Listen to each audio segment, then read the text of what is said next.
우리 베들레헴 찬양대 참 세계적이죠. 네, 박수 한번 해주시기 바랍니다.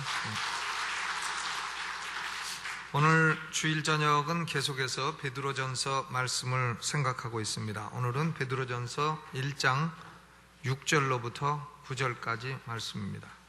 베드로전서 1장 6절로 9절 말씀 봉독하고 그리고 베들레헴 찬양대 찬양이 있겠습니다. 베드로전서 1장 6절로 9절 찾으셨으면 함께 봉독하겠습니다. 시작. 그러므로 너희가 이제 여러 가지 시험을 인하여 잠깐 근심하게 되지 않을 수 없었으나 오히려 크게 기뻐하도다. 너희 믿음의 시련이 불로 연단하여도 없어질 금보다 더 귀하여 예수 그리스도에 나타나실 때에 칭찬과 영광과 존귀를 얻게 하려 함이라. 예수를 너희가 보지 못하였으나 사랑하는도다. 이제도 보지 못하나 믿고 말할 수 없는 영광스러운 즐거움으로 즐거워하니 믿음의 결국 곧 영혼의 구원을 받음이라. 아멘. 베들레헴 찬양대가 하나님께 영광 돌립니다.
네, 고맙습니다. 참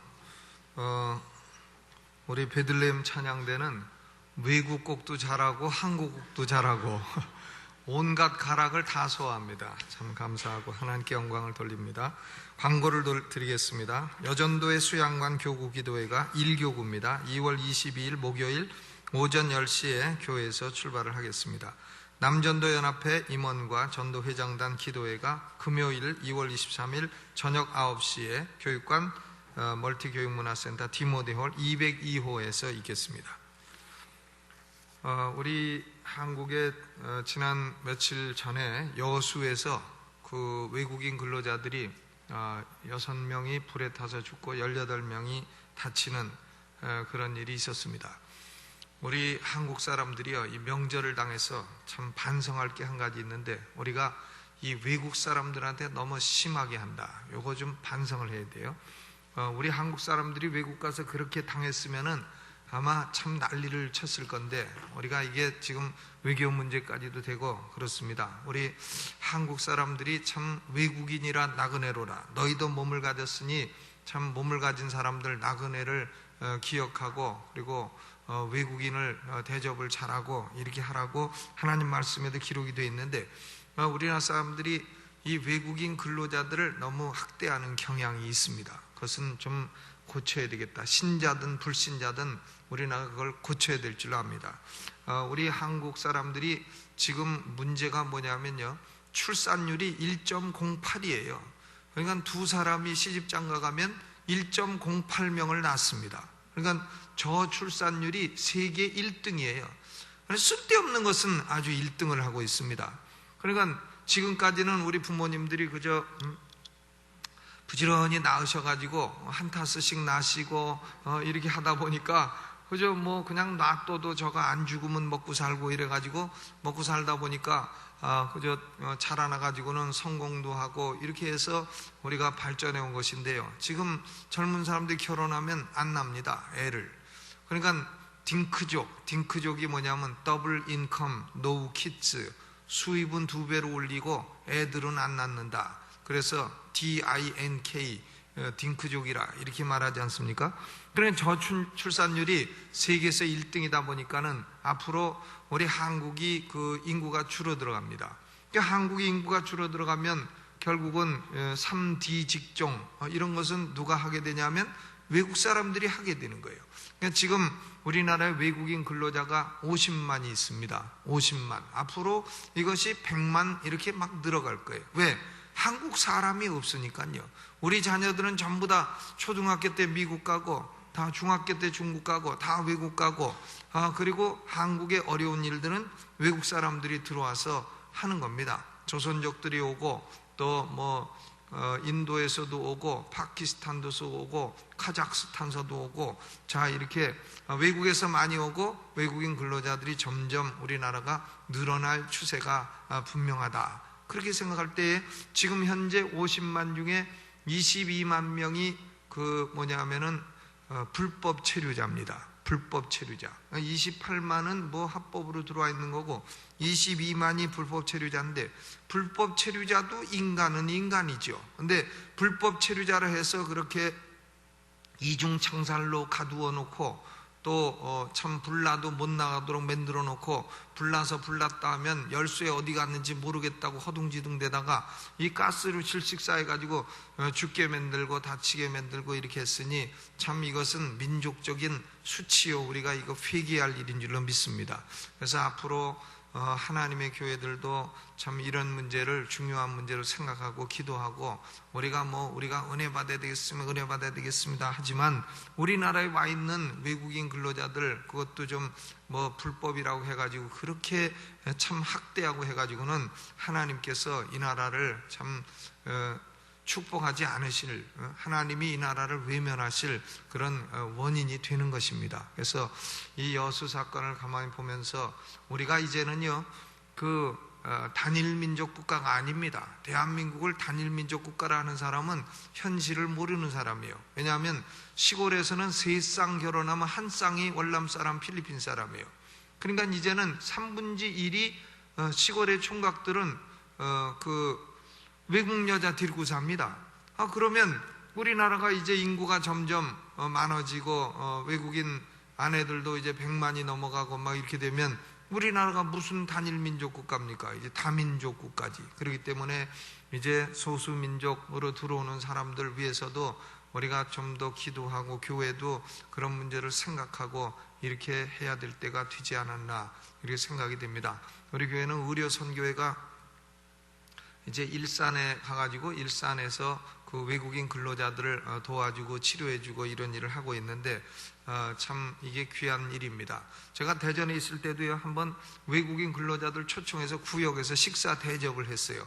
그랬는데 이게 식사 대접을 한다 그러면 외국인 근로자들이 다 모여가지고 서로 정보 교환을 하기 때문에 고용주들이 싫어합니다. 그러니까 언제 식사 모인다 그러면 그날 특별히 일을 시켜서 못 가게 만들어요. 그래가지고 저도 머리를 써갖고 언제 모인다 소문은 내고 진짜로는 그 다음 주에 해버렸죠. 그랬더니 많이 왔더라니까요. 참 그런 짓을 하고 하는 것은 우리가 이거 참 못됐다. 우리 한국의 민족성 가운데 참 그 못된 민족성 가운데 하나다, 이런 생각이 들어갑니다. 우리가 그걸 좀 고치고 그런 문제도 회개하고 이렇게 해야 되겠습니다. 그것은 그냥 한 말이고요. 오늘 본문하고 아무 관계도 없는데 지난주에 일어난 일이기 때문에 우리가 이런 문제를 그리스도인으로서 어떻게 생각해야 되는가, 이것을 말씀드리기 위해서 한마디 한 것입니다. 자, 그러면 오늘 문제는 뭐냐면은 제목이 오늘 본문의 제목은 시험 중의 기쁨이라 하는 겁니다. 시험 중의 기쁨이라. 예수 믿는 사람은 고난을 당합니까? 안 당합니까? 고난.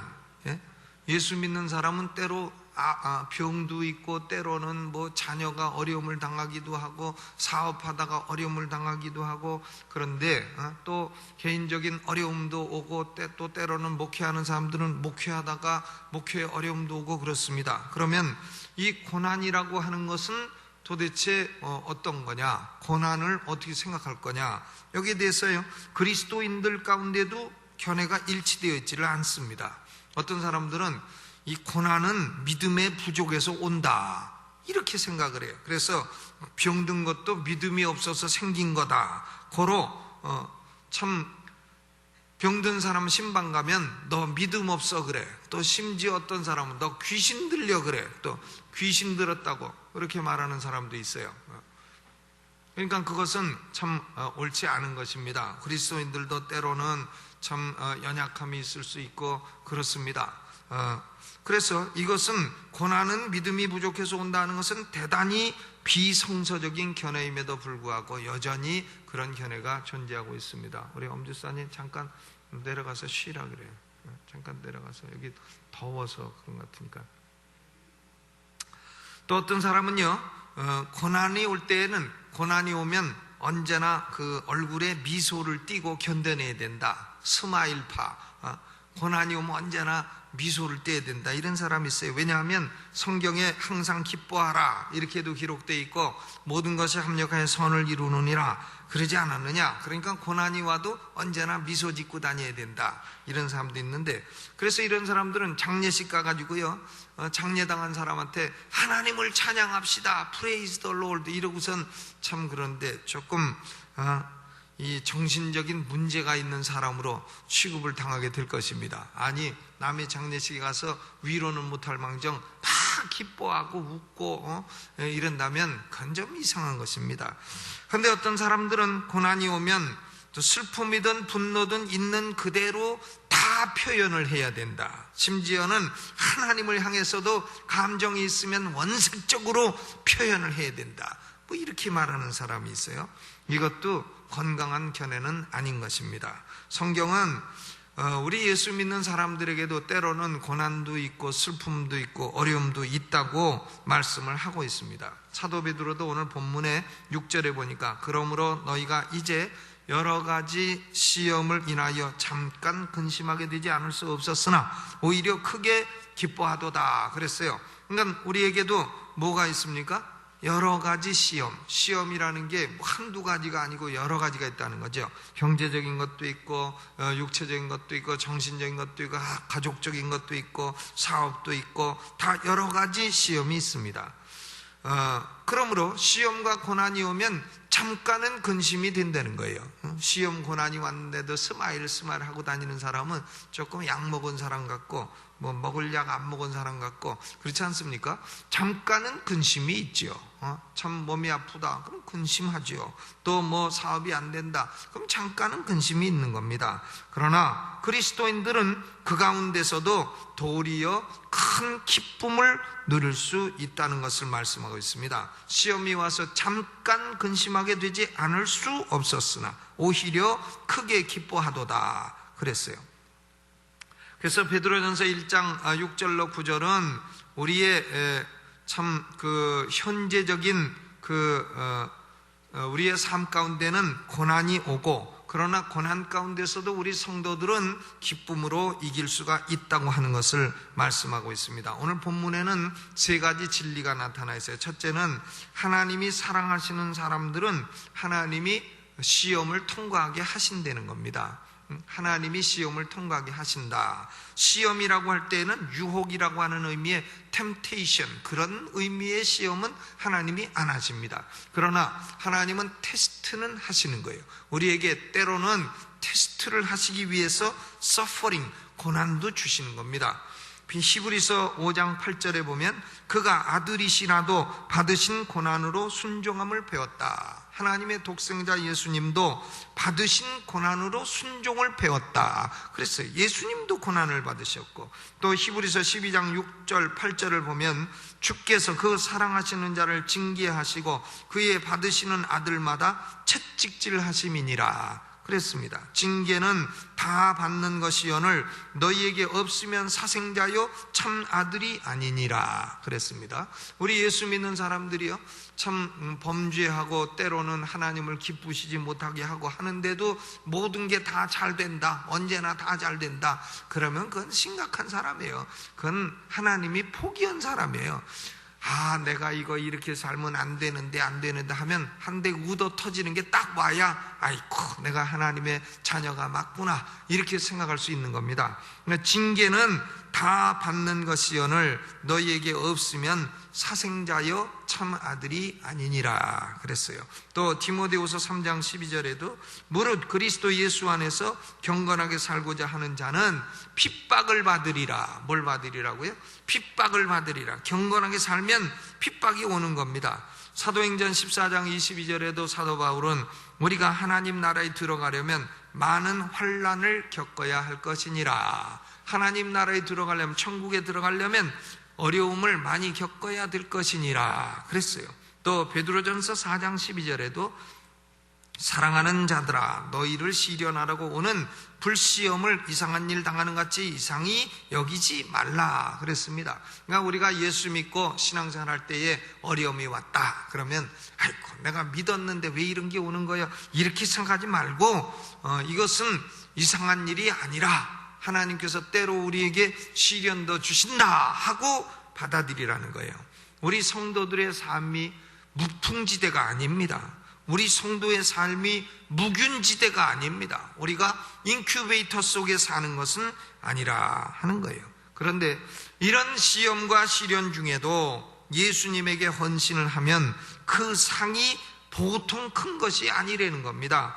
마가복음 10장 29절로 30절에 예수께서 가라사대 내가 진실로 너희에게 이르노니 나와 및 복음을 위하여 집이나 형제나 자매나 어미나 아비나 자식이나 전토를 벌인 자는, 즉 뭔가 고통을 당하는 자는 금세에 있어서 집과 형제와 자매와 모친과 자식과 전토를 100배나 받되 핍박을 겸하여 받고 내세에 영생을 받지 못할 자가 없느니라 그랬습니다. 우리 성도들은 핍박을 받기는 받되 핍박이 면제되는 것은 아니로되 핍박과 함께 믿음을 굳건히 지켜나가면 상을 받는데 현세에서도 100배, 내세에서는 영생, 이렇게 상을 받게 된다 그 말입니다. 그러니까 이것은 참 꽤 괜찮은 거래 조건이라 볼 수 있어요. 예수님이 우리에게 약간의 고난을 주시면서 상은 100배도 더 주신다. 그러면 고난이라는 게 손해보는 장사입니까? 이익보는 장사입니까?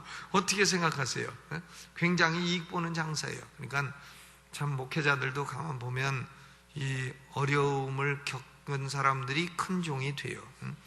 아무 어려움도 없는 사람들은 보면 영계의 하수 수준에 그냥 머물러 있는 겁니다. 그러니까 참 그 어려움이 올 때에 고맙습니다 생각하고 현세의 100배, 내세의 영생, 이런 거래 조건으로 하나님이 우리에게 고난을 주시니 너무나 감사합니다 하고 이상한 일 당하는 것처럼 여기지 말고 받아들이고 그 가운데서 믿음을 지켜나가야 될 것입니다. 그러므로 핍박이라든가 고난이라든가 환난이라든가 이런 게요 꼭 나쁜 것만은 아닌 겁니다. 나쁘지 않아요. 이것이 좋은 점이 있습니다. 그런데 여기서 보면 그럼 이런 시험의 목적은 뭐냐? 두 번째 진리는 뭐냐면 시험의 목적은 우리의 믿음을 연단하기 위한 거다 그랬습니다. 7절을 읽어보죠. 7절 시작. 너희 믿음의 시련이 불로 연단하여도 없어질 금보다 더 귀하여 예수 그리스도에 나타나실 때에 칭찬과 영광과 존귀를 얻게 하려 함이라 그랬습니다.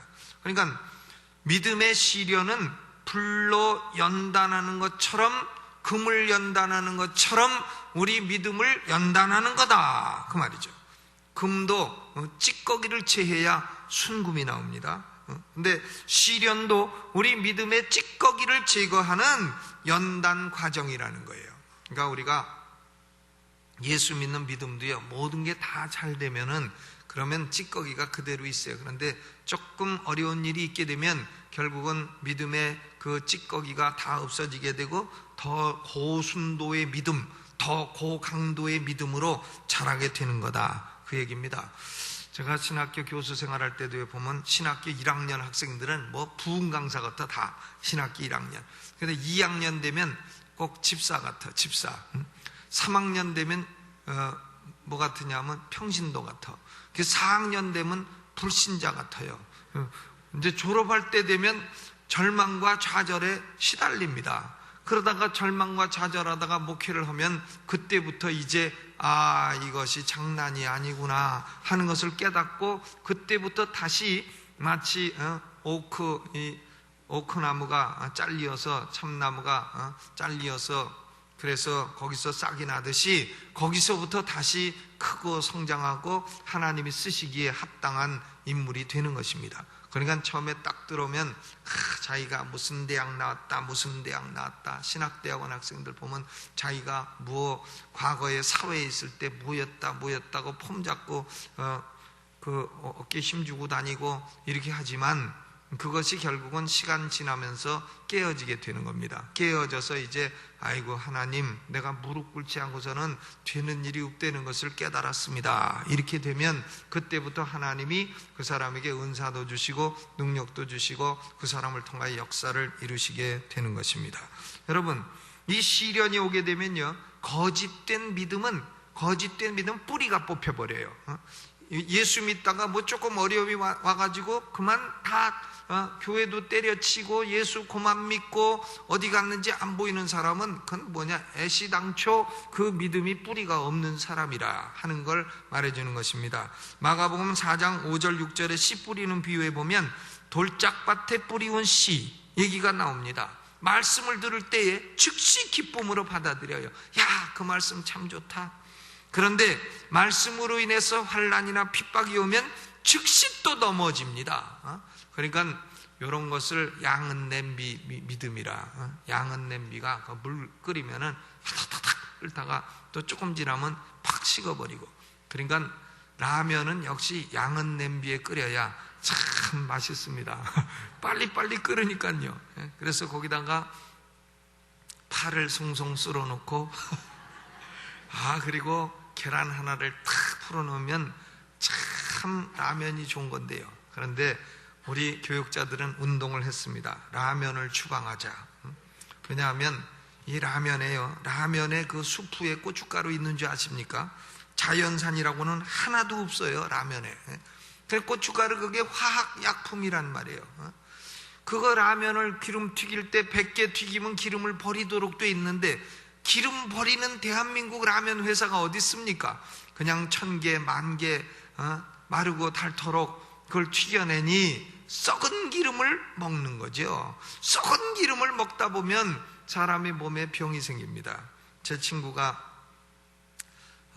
그 학교를 졸업하고요, 고등학교 동창인데 그 사람은 이름이 KKK야. 이름이 강경근이라고. 약자를 쓰면 KKK. 그런데 이 사람이 멀리 저기를 갔습니다. 중동의 건축회사에, 건설회사에 임원이 돼갖고는 중동에 갔어요. 중동 가서 그때 예수도 안 믿을 때니까는 이 사람이 그 소주에다가 튀김 음식, 썩은 기름으로 튀긴 튀김 음식을 계속 먹은 거예요. 계속 먹으니까 결국은 온몸에 아토피 생기고 통풍이라는 게 왔습니다. 통풍, 가우트. 통풍이라고 하는 것은 하여간 관절 마디마디마다 그 관절이 피가 흐르는 데가 막혀가지고는 그냥 소리를 지르게 아프고 겉으로 보면 멀쩡한데 밤잠도 못 자고 아프고 바람만 불어도 아프고 그래서 통풍이 됐잖아요. 그 통풍이 오니까 이 사람이 꼬꾸러져 가지고 기도에 가서 은혜를 받아가지고 목사가 됐어요. 그래서 지금 저기 오포라는 데서 목회를 하는데, 근데 그렇게 얘기합니다. 내가 다른 은혜는 다 받았는데 그때 썩은 기름 먹어갖고 온 통풍은 이건 하나님이 이상하게 여태까지 안 고쳐주신다고. 그래서 기도 조금만 안 하면 통풍이 싸고고 그런다는 거예요. 그러니까 썩은 기름 먹지 마시기를 주님의 이름으로 축원합니다. 라면에 그 고춧가루 들어있다고 우기는 사람은 뭐 같은지 아십니까? 낙성대가 서울대하고 같은 대학이라고 우기는 사람, 구제역이 전철역이라고 우기는 사람, 또 소금강이 한강 같은 강이라고 우기는 사람. 소금강은요, 금강산 작은 거 소금강산이에요. 강이 아니고. 의학새가 새라고 우기는 사람, 또 갈잎이 갈대잎이라고 우기는 사람, 갈잎, 떡갈나무 잎을. 그러니까 참 라면에는 자연산 그 재료가 없다는 거예요. 자연산 재료가 없고 또 붕어빵에 붕어 없고 다 그렇지 않습니까? 그런 거 잡수지 마시 바랍니다. 근데 뭐 얘기하다가 거기까지 가는가 모르겠는데, 하여간 가짜 믿음은요, 가짜 믿음은 환난과 핍박이 오면 뿌리가 탁 뽑혀버려가지고 신앙생활을 계속하지 못하게 되는 거예요. 그러니까 시련은 왜 필요하냐? 가짜 믿음을 걸러내기 위해서도 필요하다 하는 거죠. 그러나 참된 믿음은 시련 중에 더 순수해지고 더 강해지고 더 성장하게 되는 것이다 하는 거예요. 그래서 이 하나님이 우리에게 주시는 시험은 두 종류 시험이 있습니다. 하나는 치료성 시험, 치료, 내 안에 남아있는 죄성을 치료하는 거죠. 시험이 와서 내가 그런 죄성이 있는지 미처 몰랐다. 아이고 하나님, 내게 아직도 이런 죄성이 남아있으니 하나님 용서하여 주시옵소서. 이게 자꾸 치료해 가는 거예요. 또 하나는 성장형 시험, 믿음을 더욱더 성장케 하기 위해서 주는 시험이 있는 겁니다. 그러니까 1학년에서 2학년 올라가려도 진급시험 봐갖고 올라가는 거 아니에요? 시험을 쳐서 합격을 해야 올라가지, 합격 안 하면 한 해 더 해야 되는 거 아닙니까? 그런 걸 뭐라 그러죠? 낙제라. 그래서 1학년 했는데 그 이듬해 또 1학년 하고, 이런 사람을 낙제한 사람이라 그러지 않습니까? 왜? 낙제는 왜 하냐면 시험 쳐서 점수가 안 되면 낙제를 하는 거예요. 참 학생들 가운데 참 시험 보면요, 참 점수 하나도 줄 거 없는 답안지 쓰는 사람 많이 있습니다. 많이 있어요. 그러니까 제가 그 교수 생활할 때 참 그런 답안지는 훌륭한 답안지야. 마르틴 루터에 대해서 쓰라 그러면 이분은 훌륭한 분입니다. 이분은 역사에 나타난 분입니다. 교수님이 강조한 분입니다. 중요한 분입니다. 이분이 한 일은 위대한 일입니다. 뭐 점수 줄 게 있어야죠. 그러니까 맹구라는 사람이 시험 문제 나오니까 그랬다잖아요.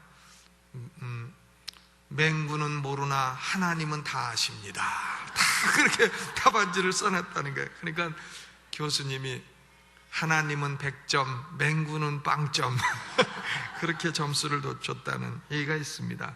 우리가요, 시험이 내 안에 있는 죄성도 치료하고 나의 믿음도 성장시키고, 이런 두 가지 형태의 하나님의 시험이 있는 겁니다. 그러므로 시련과 시험을 통해서 우리의 믿음은 더 순도 높고 더 강도 높은 믿음으로 장성해 가는 줄로 믿으시기를 주님의 이름으로 축원합니다. 그런데요, 이 시험, 시련은 참 세 가지 성격이 있습니다. 첫째로는 일시적이다. 템포러리, 일시적입니다. 잠깐 근심하게 되었다 이렇게 돼 있지, 뭐 시험으로 말미암아 영원토록 근심하게 되었다 이런 말씀은 없습니다. 그러니까 시험이 와서 근심하면 요것도 지나가는 것이다 생각하시기 바랍니다. 요것도 지나간다 이렇게 생각하세요. 모든 시험은 다 템포러리, 일시적입니다. 두 번째로는 모든 시험은 다 우리의 신앙의 유익을 위해서 필요한 겁니다. 하나님이 불필요한 것은 안 하세요. 필요하기 때문에 우리의 삶 가운데 시련도 주시는 거다. necessary, 필요하다. 그리고 모든 시험은 언제나 하나님의 통제 가운데 있다 하는 거예요. 하나님께서 금도공이 금을 연단하듯이 우리 믿음을 연단하는 도구로 쓰시고 하나님이 우리의 시험도 다 손아귀에 쥐시고 통제하고 계시다. 그러니까 믿음과 시련이든 핍박이든 어려움이든 뭐든 간에 첫째는 일시적이요, 둘째는 그게 꼭 필요한 것이고, 셋째는 하나님의 조절과 통제 가운데 있다 하는 것을 믿으시기를 바랍니다. 그러면 우리가 이 시련을 잘 견뎌내면 어떻게 되느냐? 그리스도 예수님이 나타나실 때에 7절 후반에 보니까 예수 그리스도에 나타나실 때에 뭘 받는다 그랬어요? 칭찬과 영광과 존귀를 얻게 하려 하심이니라 그랬습니다. 칭찬과 영광과 존귀, 그리스도에 나타나실 때라고 하는 것은 예수님이 재림하실 때인 것입니다. 여러분, 인류의 소망은요, 예수님의 재림이에요. 우리 그리스도인의 소망은 예수님의 재림인 것입니다. 예수님이 재림하시면 그때는 참 꼴 보기 싫은 거 안 봐도 튀는 거예요. 그때는 뭐 고통도 없습니다. 질병도 없고 고난도 없고 슬픔도 없고 영원토록 부활의 몸을 입고 예수님과 영생하며 살게 될 줄로 믿습니다. 그런 아주 지복의 세계가 오게 되는 것입니다. 반드시 오게 돼 있어요. 그런데 그때에 예수님께서 시련을 잘 견뎌낸 사람은 칭찬과 영광과 존귀를 주신다. 잘하였도다 착하고 충성된 종아, 이렇게 칭찬하시는 거예요. 악하고 게으른 종아, 이 소리를 들으면 그 사람의 영혼은 참으로 비참한 것입니다. 우리는 주님 다시 오실 때에 칭찬 듣는 성도 되시기를 주의 이름으로 축원합니다. 그리고 영광과 존귀를 받아야 되죠. 5가지 면류관을 받아야 됩니다. 5가지 면류관이 뭐라 그랬어요? 닭가 잡수셨나? 5가지 면류관. 첫째, 생명의 면류관. 둘째, 썩지 않을 면류관. 셋째, 의의 면류관. 넷째, 기쁨의 면류관. 다섯째, 영광의 면류관이라 그랬습니다. 예수님이 오시면 환난 시험을 잘 견디고 믿음을 지킨 사람은 칭찬과 영광과 존귀를 얻게 되는 것입니다. 여러분, 이 땅에서 받는 칭찬은 그거 뭐 별거 아니에요. 이 땅에서 받는 영광은 그거 아무것도 아닙니다. 뭐 아무리 영광된 사람도 보면 참 나중에는 별거 아닙니다. 또 존귀, 이 땅에서 존귀가 그거 아무것도 아닙니다. 그런데 예수님이 나타나실 때에 받는 칭찬과 영광과 존귀는 이건 영원한 것이기 때문에 위대한 것입니다. 이것을 바라고 사시기를 주님의 이름으로 축원합니다. 그러면 우리가 시련이 오면 어떻게 해서 이길 거냐? 어떻게 해서 이길 거냐? 첫째는 그 3가지가 있는데요. 첫째는 예수님을 사랑해라 하는 거예요. 시련 중에도 예수님을 사랑해라. 8절 읽어보죠. 시작. 예수를 너희가 보지 못하였으나 사랑하는도다 그랬어요. 8절. 또 있나요? 이제도 보지 못하나 믿고 말할 수 없는 영광스러운 즐거움으로 기뻐하니 그랬습니다. 그러니까 첫째는 예수님을 우리 눈으로 본 적이 없어도 어떻게 해야 된다고요? 예수님을 사랑해야 되는 겁니다. 그러니까 예수님 말씀하시기를 너희는 나를 본고로 믿느냐? 보지 못하고 믿는 자는 더욱더 복되도다 그랬습니다. 우리는 예수님이 뭐 천정을 뚫고 내려와서 내가 예수님이다 나를 믿어라 이렇게 해서 믿게 된 사람이 아닙니다. 성령으로 우리 마음속에서 믿게 된 것이고 우리 눈으로는 본 적이 없어요. 예수님 뵌 적이 없습니다. 그러나 우리의 영혼으로는 예수님을 사랑하는 겁니다. 내 죄를 사해 주신 분, 나의 구주가 되신 분, 그러니까 내 마음의 보석이라 하면서 찬양을 부르는 겁니다. 잠언 8장 17절에도 나를 사랑하는 자들이 나의 사랑을 입으며 나를 간절히 찾는 자가 나를 만날 것이니라 그랬습니다. 예수님의 사랑을 입고 예수님이 만나주시는 사람이 되니까 시험이 와도 이길 수가 있는 것입니다. 그러므로 어떤 어려움이 있어도 예수님을 사랑하는 성도들 되시기를 주의 이름으로 축원합니다. 두 번째로는 예수님을 의지하는 겁니다. 8절 후반에 이제도 보지 못하고 믿고 그랬어요. 믿고 말할 수 없는 영광스러운 즐거움으로 기뻐한다.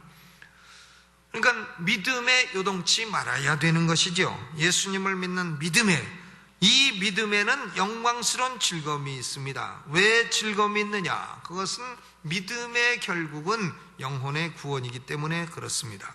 우리가 육신도 구원받습니다. 기독교는 육신을 우습게 여기는 종교가 아니에요. 육신이 구원받습니다. 육신의 부활로 우리의 구원은 완성되는 거예요. 그런데 육신의 구원은 미래의 일입니다. 지금은 육신이 구원을 못 받아갖고 무리하면 피곤하고 많이 먹으면 소화 안 되고 적게 먹으면 배고프고 또 많이 마시면 묽고 적게 마시면은 되고 좀 그렇지 않습니까? 그러니까 때로는 참 고구마 삶으러 가도 밤고구마도 나오고 물고구마도 나오고 참 그렇습니다. 그런데 이게 왜 육신이 아직은 다 구원을 못 받아서 그렇습니다. 근데 그것이 무슨 말인고 하고 지금 못 알아듣는 분도 계신가 본데, 육신의 구원은요 미래의 일입니다. 우리 육신은 아직 구원 못 받은 거예요. 피곤하고 약하고 못생기고 그런 것입니다. 그러나 우리는 믿음의 결국인 영혼의 구원을 받은 사람이에요. 그렇기 때문에 영혼의 구원을 받았기 때문에 우리 영혼 속에 영광스러운 즐거움이 있는 것입니다. 이 즐거움으로 시련과 핍박과 유혹도 이겨낼 수가 있는 겁니다. 이것을 이겨내다 보면 결국 우리는 예수님 재림하실 때에 육신의 구원도 받게 되는 것입니다. 고로 첫째는 예수님을 사랑하시고, 둘째는 예수님을 계속 믿으시고, 그리고 셋째로는 예수님을 소망하시기 바랍니다. 예수님이 다시 오실 것을 소망하는 거죠. 그것이 우리 성도의 소망입니다. 왜냐하면 그때는 칭찬과 영광과 존귀가 영원히 올 것이기 때문인 것입니다. 그러므로 사랑하는 성도 여러분, 개인적으로 시련이 와도, 교회적으로 시련이 와도, 국가적으로 시련이 와도 우리는 세 가지로 이겨야 됩니다. 믿음과 소망과 사랑. 뭐라고요? 믿음과 소망과 사랑. 그런데 그 대상은 누구냐? 바로 예수님이에요. 예수님을 믿고 예수님을 소망하고 예수님을 사랑하고, 이 세 가지가 기독교의 삼원덕이라 그랬습니다. 이 삼원덕이 승리의 비결입니다. 우리는 어떻게 살아야 되느냐? 예수님을 믿음과 소망과 사랑으로 살아갈 때에 환난도 복이 되고 핍박도 축복이 되고, 결국은 그것을 알고 우리의 믿음이 연단되어 더 훌륭한 믿음, 성장한 믿음이 되기 때문에 이것을 알고 환난 중에도 기뻐할 수가 있게 되는 것입니다. 여러분, 2007년도에 혹시나 환난이 와도 믿음으로, 기쁨으로 다 이겨내시고 승리하셔서 칭찬과 영광과 존귀를 얻으시는 성도들 되시기를 주님의 이름으로 축원합니다. 우리 찬양 한 곡 부르고 기도하다가 돌아가시겠습니다. 찬송가, 복음성가 176